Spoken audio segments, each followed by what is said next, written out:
who's got questions? By the way, introductions. Dave Waller, patent agent. This is George Levy, patent attorney. Agent. Our friend here, Jesse Sal, is patent attorney. Agent. Dave, could you just move that way? An agent or attorney? Neither yet. Neither yet. Wonderfully educated young man. November. November. Oh, wonderful, wonderful. And Leslie Wagner, our resident expert on licensing and IP. So, we've got some great talent here. Our hands already in the air. Let's start with you, sir. Yes, what's your question? Can you protect a novel application of existing technology without substantially altering the existing technology? So, for example, supposing 15 years ago I came up with a bright idea to put cameras at intersections and nail speeders or light runners. Could I have protected that application of cameras for speed trap? Let me give you an example. Let's say I have a screwdriver. Okay, a screwdriver is a well-known object.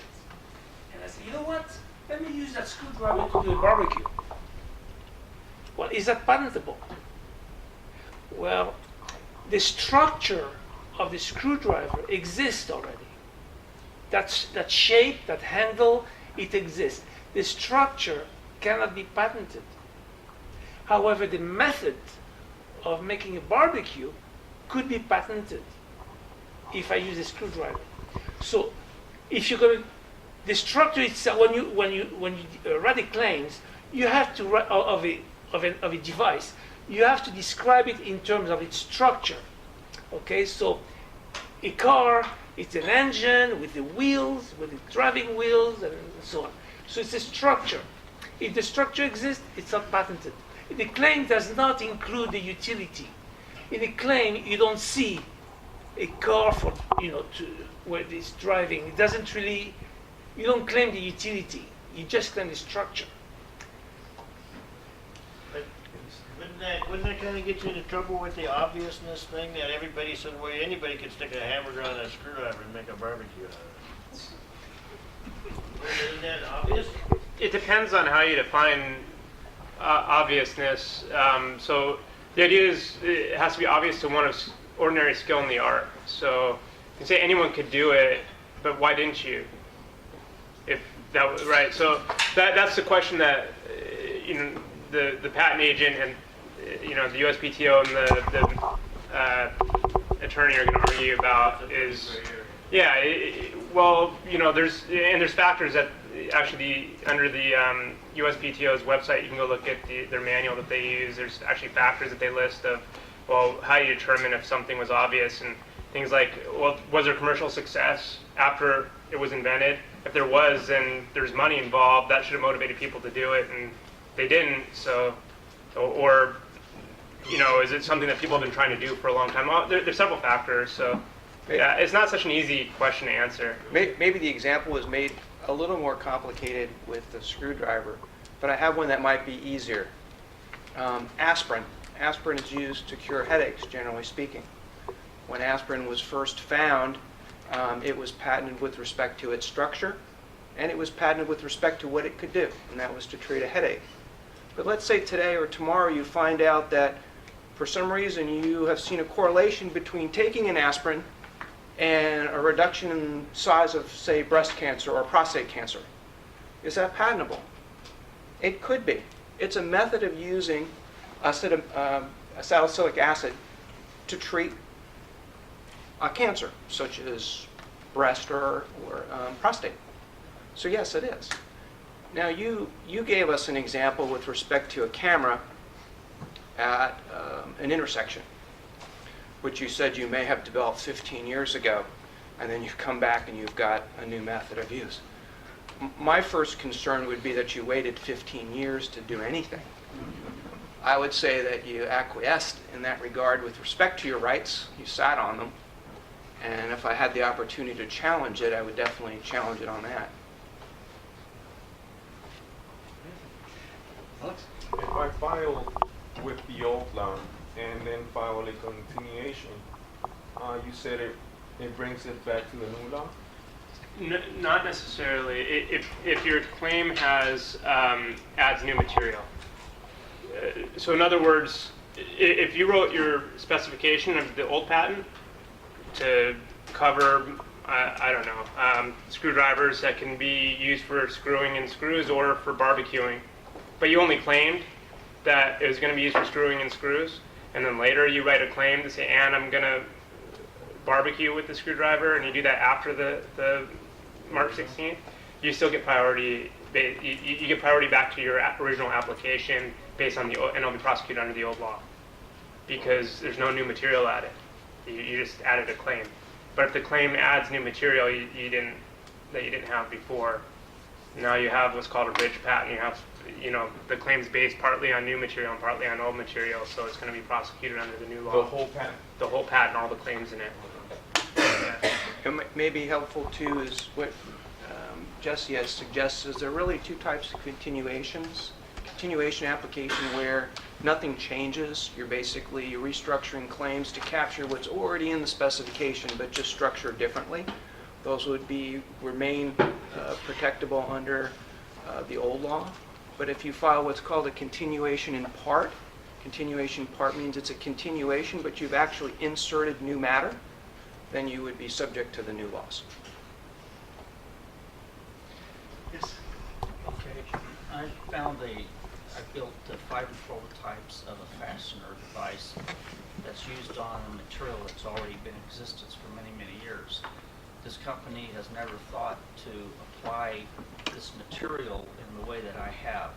So let's presume for a moment they created the product and they have all the fasteners to attach it to the wall. And now I have come around with a product, 5 different to fasten that product to the ceiling, for example. Is just the method that they've never thought to fasten this product to the ceiling, is that patentable? Or is it that I also have to have all 5 of my prototypes patented as well to protect myself? You said so the chemical already exists, right? It's a material. It's a material already exists. No, the composition is not new. Same old composition. Yes. Um, But what let- I developed is something Right. fancy. Let's continue a little bit more. You see, this is where an attorney or an agent can draw it out of you. The material is fixed to the wall by means of some studs and fixed to the ceiling by something else. It's something completely different. Okay, so it's a combination. What you're talking now is a combination of the material with the walls is one particular combination of material with attachment device, and material with the ceiling is a different combination of material with a different attachment device. So now this is patentable, even though the material is the same. The combination of the two is new. Is the idea that, okay, so I would need to, the reason I come up with 5 prototypes is to keep the other company from coming up with an idea that maybe not is the best of the ideas, but to use one of them to be able to sell the product. So I developed all 5 to, squash the idea that they're going to come up with a competing product. So, but do I get protection because they never thought to attach that material to the ceiling? Is that something in itself patentable? Or is it that I also have to have those 5 prototypes patented? Okay, you don't need prototypes. The only thing you need is a description which is clear enough for someone to reproduce your idea. Don't hide anything. If you hide something, somebody is going to patent it. Don't hide anything. Disclose as much as you can. All the variations, all the embodiments you can think of. The more you put in, the better. And when it is time to argue with the patent office whether the invention is good or bad, the more you have in the specification, the more ammunition you have in your argument. If it's not written in the spec, you don't have the arguments to fight the patent office. So put all the details, all the embodiments, all the variations that you can. Isn't another way to look at it is to not look at the object which you are fastening, but just as a fastening method that might be Right. applicable That's to It's a a... method, to be a method. It's a Yeah. method, it could be a method. But you can, I mean, I don't know, depending on what it is, maybe you look at the combination too. I mean, you want it, I mean, is there a reason that you don't want to try to file for protection on your five other, your Well, no, five I ideas? want to file on the, Yeah. on those 5 prototypes, on those fasteners. Yeah, or you're just asking in addition to, So you combine it, it's Yeah. method and yeah, apparatus. right, The method in itself could be. could be. Yeah, in the same pattern, you could have method and combination. So you put both in. Next question? Yeah, kind of a two-part question. Is there any reason why you would want to get both a U.S. patent and some other type of country's patent, like a German patent or something like that, some other international patent? And does a U.S. patent protect you from someone in China manufacturing it? So if they try to sell it here, if they try to import it into the United States, then yeah, but Yeah. each country's patent laws protect against sales or infringing uses within that country. So, but what you can do is, that's why this treaty, the Patent Cooperation Treaty, exists. It doesn't include every country, but there's a lot of countries that have signed up. I think China recently. Yeah.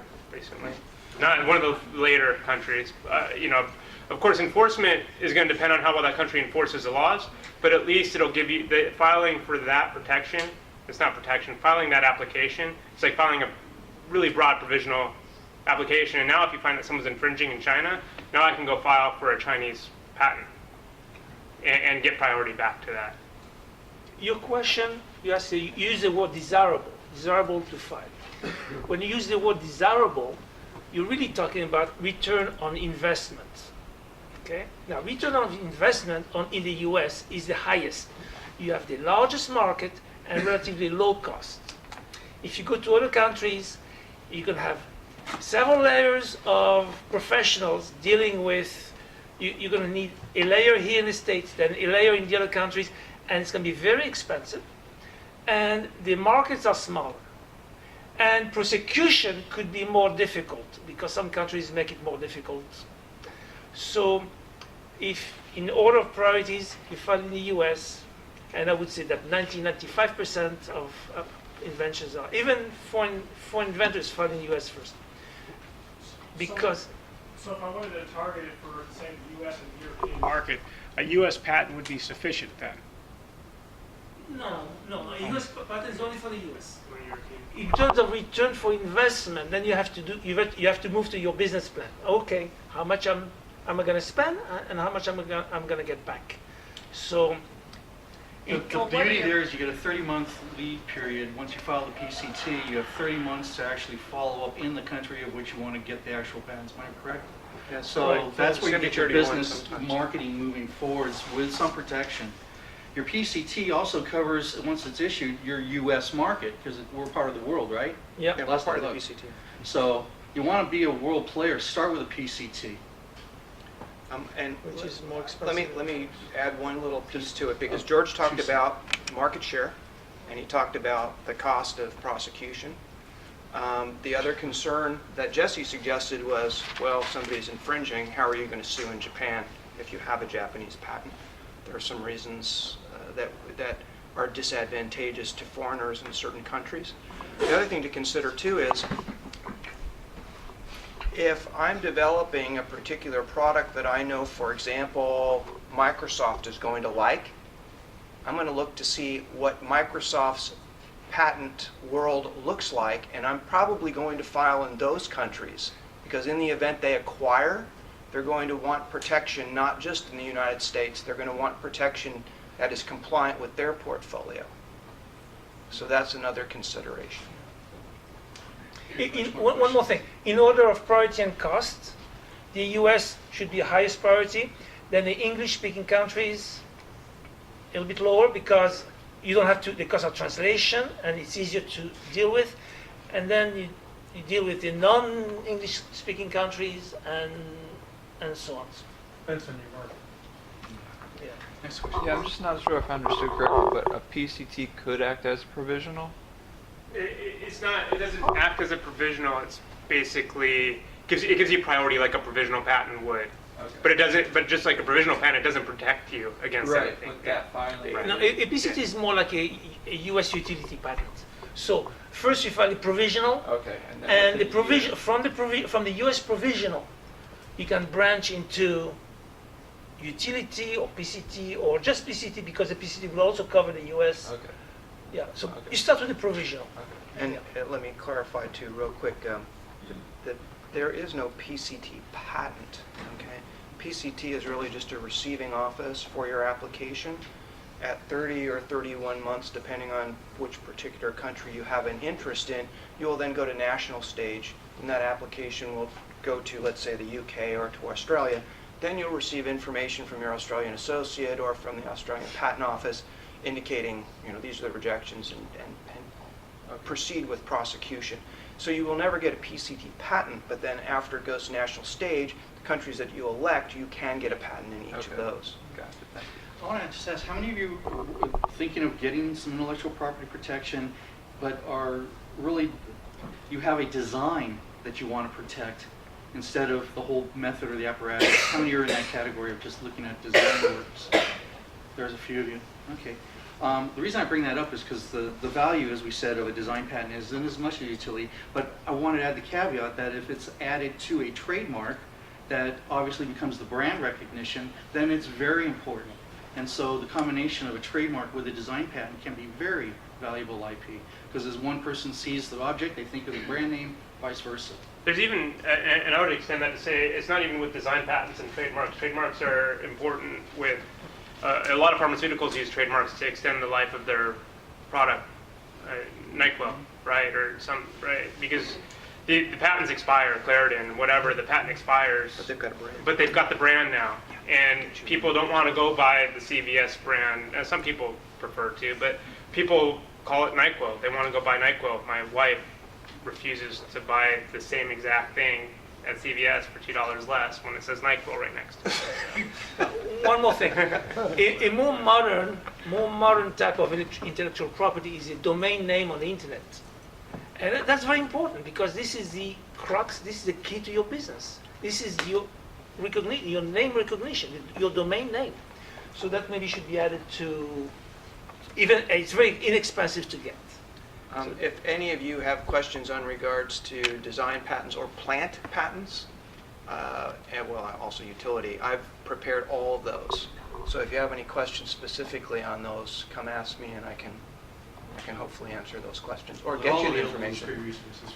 Hello. Yes, dear. Hi, Jackie. What's up? I don't know if I've been misinformed or misunderstood, but I heard actually a couple of weeks ago, if you have a patented product, it's on the store shelf, okay?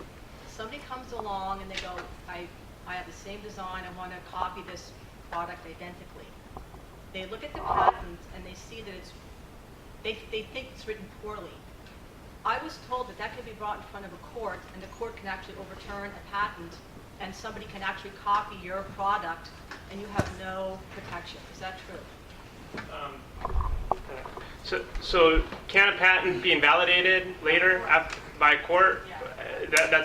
There's actually two places that can invalidate a patent: the court or the patent office. Because So of poor marking. Somebody can say, hey, this patent wasn't written appropriately or whatever terminology we needed. This wasn't written correctly. And they present it and the judge says, yeah, you're right. Bob here can copy your product and you're out of luck. right, and there's special proceedings in the patent office for that actually, which is where that would be probably the normal route or one route that would go. The other route is it's the first thing that someone does if they get sued, right, for patent. And you sue someone for infringing your patent, the first thing they're going to do is go say your patent's not valid. It's equated. It's to say, yeah, it wasn't written. So you have an actual patent. The USPTO is giving you the patent, and yet the court says it's not written correctly. Yeah. Patents are That's challenged. That's the first line of defense. That's like you going into court to be charged with something. Your first option, obviously, is to plead not guilty, whether you did it or not, right? Claiming that the patent is indefensible or there's an issue with the patent, that is always going to be the person's first line of defense or attack in going, actually an attack in going after you to invalidate your claim. But it creates. If somebody's supposed to copy my product, they see it looks really good, and they just want to say, hey, we're going to, people do that. They rip you off, but they're doing it in sort of a legal way where they can just. They would go to the patent office for that because there's not really a contest between you, but they could go to the patent office and ask for it to be re-examined. But it can happen. But you should know that, I mean, a patent is presumed to be valid, even if it was a horribly written patent. It's presumed to be valid. The law actually says that. So you start from kind of higher ground by having the patent, and then you start from even higher ground by hopefully having someone help you if you don't know how to write it, right? Yeah.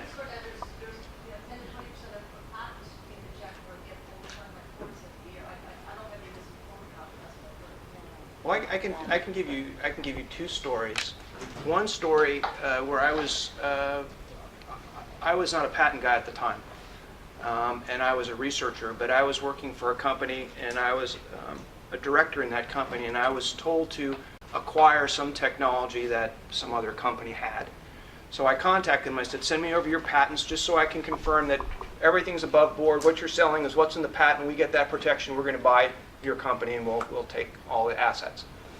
Unfortunately, when he sent me the patent, I read the patent, and I said, oh, he made a mistake. He sent me the wrong one. So I called him up, and I said, obviously you sent me the wrong patent. This doesn't cover this piece of technology. He says, oh, yes, it does. And I said, really? And he says, well, sure, we only have one patent. And I said, by chance, did you modify it or make, changes to the device over the past couple years or so? Oh, sure, we do that all the time. I said, well, I'm going to ask you to talk with your IP guy, but I'm guessing right now, based on my analysis, is your patent doesn't cover what we would like to acquire. So I'm sorry, you don't have protection, and if we basically wanted to make this device, we could do it tomorrow. So that's one story. Another story is there are always unscrupulous people. And one of my good friends that graduated law school with me protected one of those guys, defended him.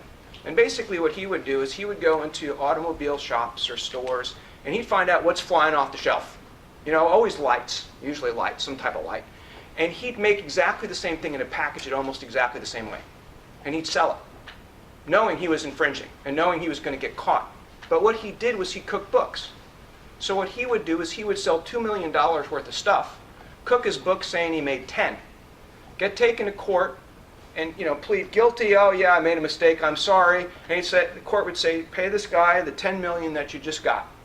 And he'd grab the check and he'd write it and send him off, and he'd be happy. And so would the client. So would my friend's client, because he just made $10 million, and he's off to do his next one. So, what are you going to do? I have a question from the audience. Anybody wants to? The question is, if someone writes a flow chart describing the way a video game should run step by step, can that be patented? Not actually the code, but actually writing a flow chart. In other words, is a written flow chart description protectable? Guy has a video game, hasn't written the code for it, just has it in mind. Even can this write a flow chart. It's questionable the video games patentable. So it depends. I don't think there's a yes or no answer. Is it like rules? It's like a game rules or something like that. Do you want to Usually add those are more detail copyrightable, correct, to Jesse? that question? You could have copyright. You could have a patent on it if you claim it the right way. But Well, I suppose if it's something new, I guess. Well, Yeah. the way once I tried to patent a kind of a chess game, a variation of a chess game, and the patent office did not like it. My suggestion is it's a copyright, because it's just like a movie. Games and movies fall under copyrights. it's probably better to copyright. And it's cheaper. And isn't it, you're under a copyright law now automatically if you've published it for a certain amount of time? Wasn't there an act that allows you to put the C mark on something and that's your... You don't have to register your copyright. It's retroactive. Yeah, but if you want to protect it, if you want to stop someone from copying you or sue them for copying you, then you should go register it. Yeah. infringement protection doesn't apply if it's not registered. On that flow chart, I've had some experience with those. They're very vague and final, they're like sketchy. It's a drawing and it's not real detailed about what the product does. I wouldn't think that it would give you much protection. Just the flow chart itself.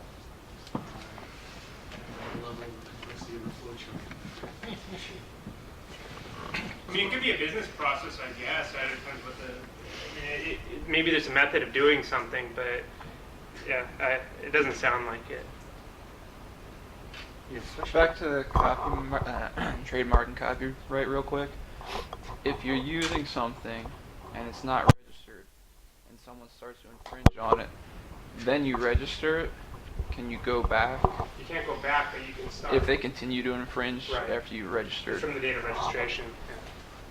But there are other things that, I mean, depending on what they did, there's other laws, and these are state laws, right? So if someone actually copies something that you're claiming a copyright to, maybe you don't have a federal copyright, claim against them, but maybe you have some sort of unfair business practice claim or something. If they actually did something unethical to take something from you, then yeah. Some questions, Chris? I have one that's a reflective solar water heater, and I know that's not patentable, and it's parabolic, and I know that's not patentable. But I've created an extrusion that has the shape that you need in order for this thing to work. So could I just get a design patent on that shape? Because if they don't make it a parabolic shape, it won't work. If you show that the shape of the extrusion Yeah. is unique and is in some way better than. It's a Well, utility you patent. can't heat water unless you make it that shape. It's a utility patent. But that's Yeah. utility.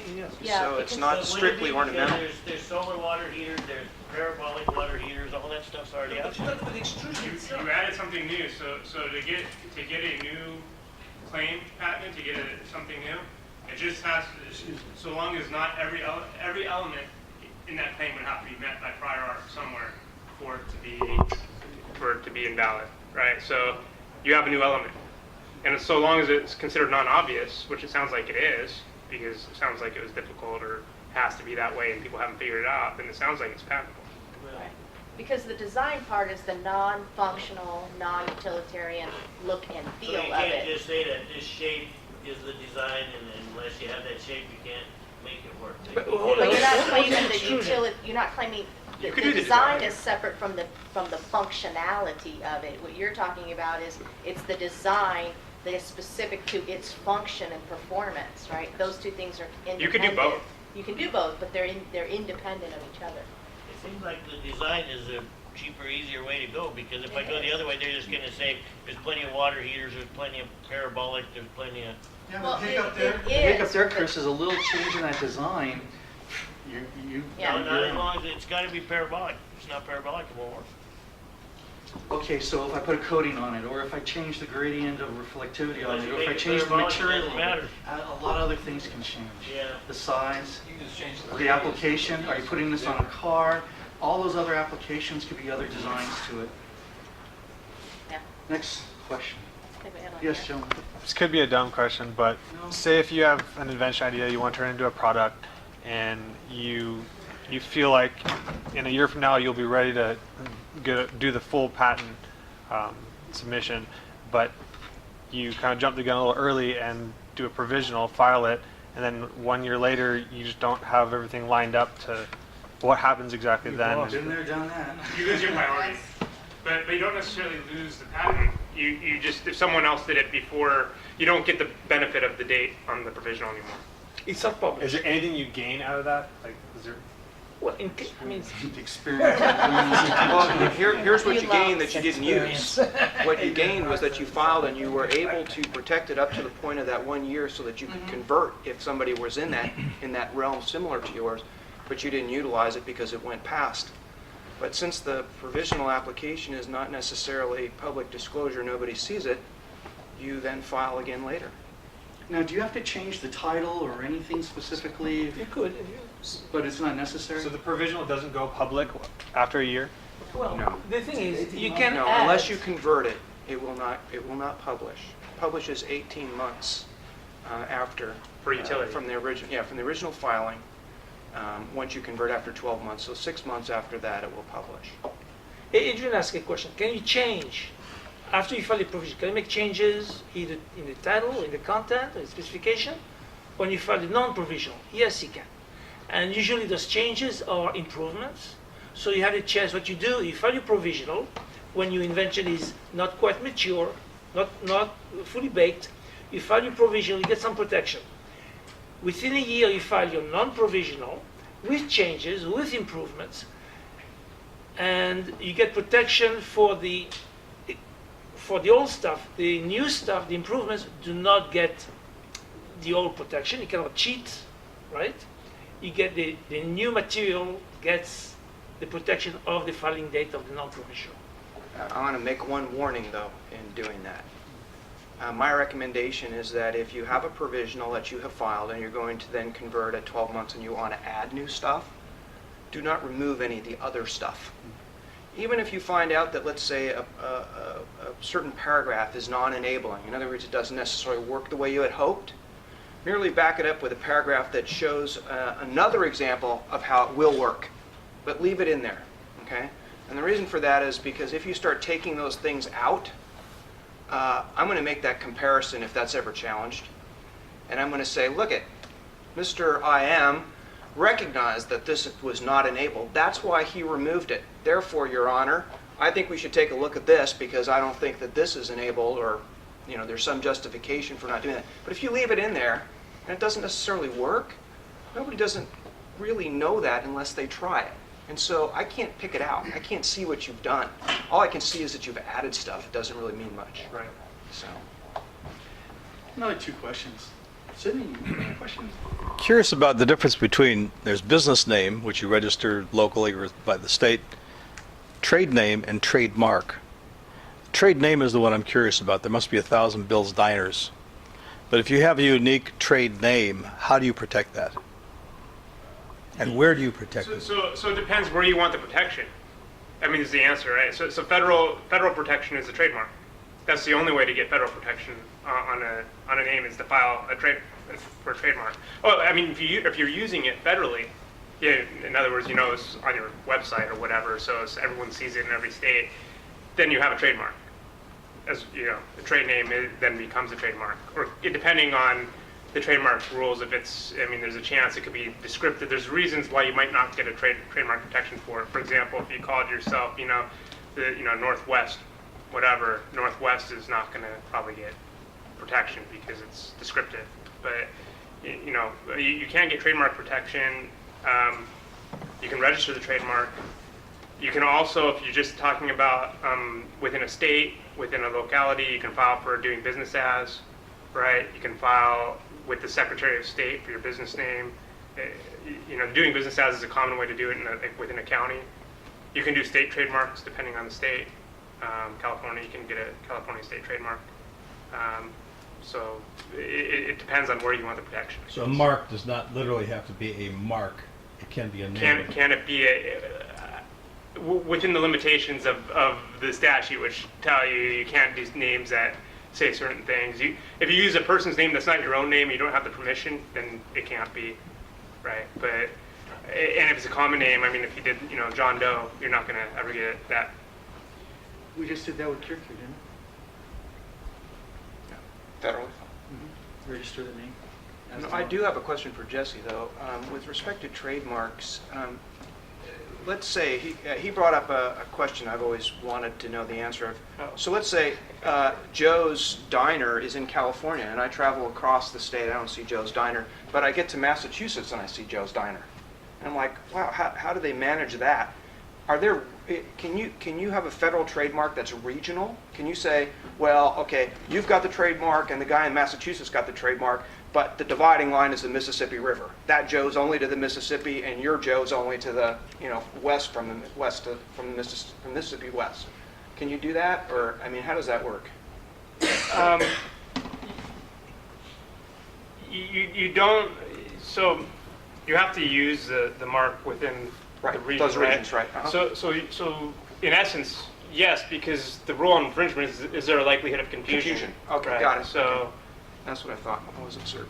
but, and then you also have to file within a certain, I mean, if it's Joe's, I guess it's Joe's Diner, so it doesn't matter, but, you know, if they're different categories, just like patents, right, then there might not be likelihood of confusion, but that's where it comes down to, is likelihood of confusion. And the interstate recognition that goes along with that, right? Uh-huh. So if you've born and raised and never left California, but that one trip when you went to Mississippi and there happens to be one, you might be confused because that's all you've ever known, but Right. the general public isn't necessarily likely I see. confused So- by that. The other thing is, it depends on when it was there. For Right. example, like I think it's Holiday Inn or Hilton.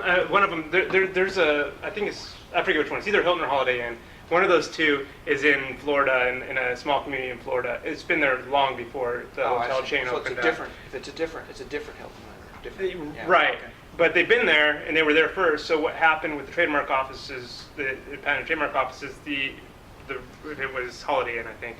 Holiday Inn basically said, okay, well, we're disclaiming, you know, the town of wherever it is, I see. Florida. Gotcha. That makes sense. Interesting. Bob, and then I've never, in the few meetings, inventors meetings that I've attended, I've never heard anybody talk about applying for trademarks in other than United States. Is there processes for that? Sure. Yeah, there's trademarks, there's European trademarks, there's, yeah. Is there a similar parallel as to doing that as there is with patents? I would say it's close, yeah.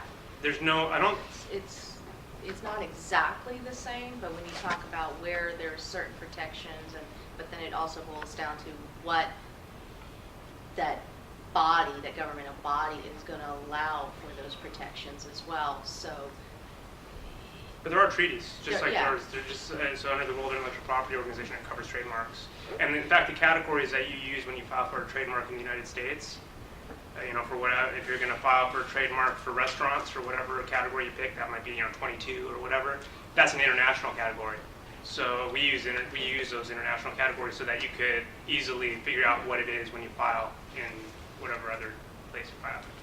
Is this one for the whole of the European common There market, or is. do you still have to do individual countries? No, there's a European Union trademark system in an office, yeah. But it's very, how it works is sort of complex, and it's almost like how we were talking about PCTs for the world. The European Union Trademark Office is similar to that, where you can get a trademark within each country, that getting the protection across the entire EU gives you the ability to get the protection within each of the countries that you want the protection for. In any case, I'm certainly, you'd want to talk to someone who knows the law really well there. But. Two more questions. Jackie, you got one? Just like copyright, I understand that you can't copyright a fact, right? So if that's true, maps, a fact, you can't copyright a Like fact. 1 + 1 = 2, I don't know, copyright. Like a map is not copyrightable, is that true? yes and no. So, If I have a map of the bathymetry of the ocean or the Grand Canyon or street maps, is that something that's? So if you take, for instance, map A and map B, right? Map A is general topography or something like that, but you add all these unique features of where all the gas stations are and the restaurants and Facts, just the facts of the topography of something or? that's likely not. But it's the combination possibly of the content that's going with that, right? So you can't just take a map of the U.S. and say, I want to copyright that, because the map of the U.S. is not copyrightable necessarily. But if you put certain facts on there, and you've taken an earnest effort to not only collect and research and produce and map all that out, it's possible, Or it's artistic. right? Or it's If it's artistic, definitely right? Yeah, that'd be the most common way. I've got a great copyrighted map of the Hawaiian Islands. It's Yeah. beautiful, and it's Yeah, got a that's good copyright on it. example, Yeah. But it's more of a design. Yeah. They're covering, Yeah. they're copying the artwork. I'm talking about the facts of the. No. the But if map. you've gone painstakingly and where no one else has done before, and you map out, like, All you the know, trees. all of the trees, or all of the bars, or all of the gas stations, and it's not been done before, it's possible, right? But it depends on what that content is and how it was compiled, how it's presented, right? But, you know, taking information from already commercially available sources like the phone book or other sources and just throwing it on there and saying, hey, it's what I've got. Possibly and probably not. What about if you have a different projection? Well, let's say you find a treasure, you want to make a treasure map. Can you copyright that? I would recommend a trade secret. Yeah, it's a trade secret. But absolutely, you should be able to. So, you have, Yeah, what if you have a different projection? Well, like there's different types of. Mercator. Yeah, but it's different than anything else that's ever been done. so it's possible, yeah, it's possible. Yeah. Like if you could project a hologram of a map? Yeah, or well, they have some that's like an orange peel where it's peeled apart, but you know. I think you could copyright that, Yeah. because it's artistic. Or That- probably functional, possibly. Like an infographic, there's some... Yeah, You might, yeah, then you get the patent too. yeah. And maybe a trademark people recognize it. Any more real creative ideas on how we can capture some intellectual property here? All right, well, hey, thank you very much to our panel for answering the questions.